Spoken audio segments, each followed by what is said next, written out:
With Portugal tightening rules around golden visa, many people are looking for a next place in Europe. So Spanish golden visa has been popular for many years, but did you know that there are other options? And in today's video, we're going to talk about how you can get your residence permit in Spain and also which options do come in with certain tax incentives and which options do not.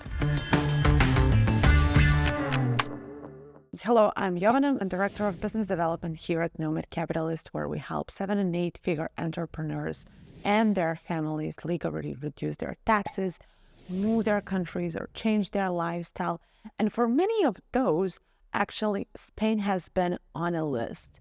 We have many clients who come in and say, we would like to move there. If you are one of them and you do want to move to Spain, and golden visa options is either something that you're not particularly interested in or it is not affordable enough for you, there are other options how you can get a Spanish residence permit without making at least €500,000 investment in Spain. Obviously, if you are an EU citizen and want to move anywhere in Spain, that is relatively straightforward. You will need to provide an address and register in a local police. Now, getting a work permit and finding a job and moving to Spain can be one of those things. However, if you are not from an EU country, you need to know that that's not always easy, given that an employer needs to have a valid reason why she is hiring outside of the EU.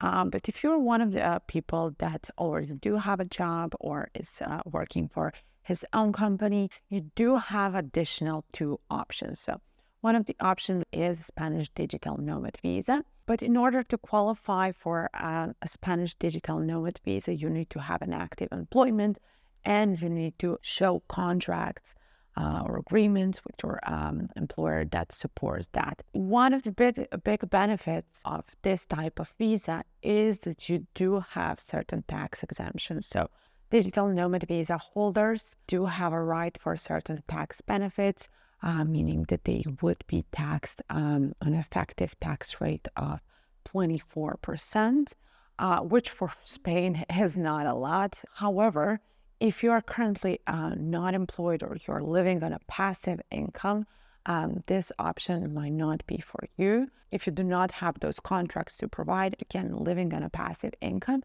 there still is an option for you, and that is called non-lucrative visa. Basically, this is a permit where you need to demonstrate that you have enough funds to support yourself and your life in Spain.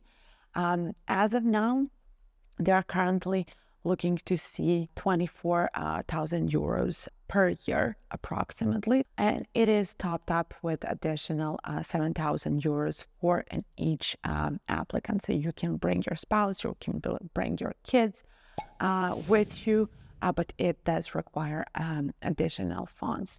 So this is a type of visa that does not allow you to perform any activity in Spain.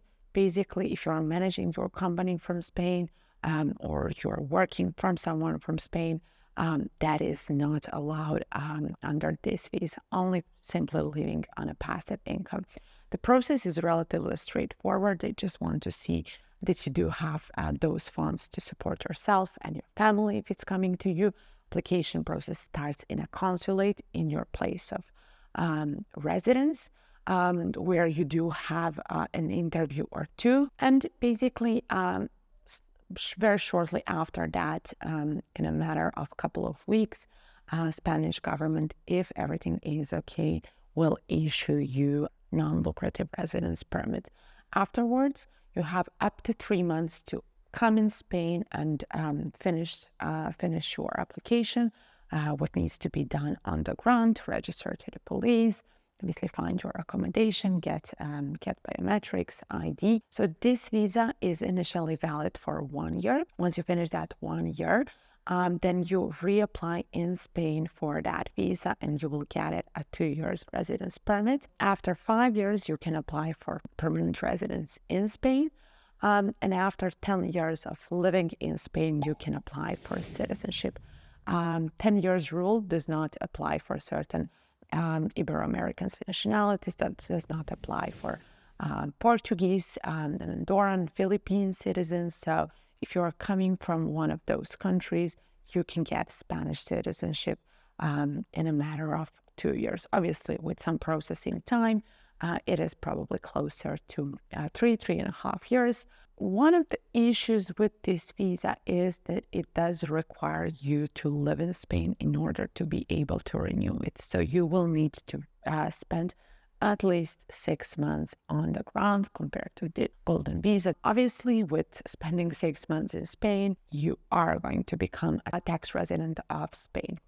And this is the issue for this type of visa because compared to digital nomad visa that gives you certain benefits under so-called Beckham law, this one does not.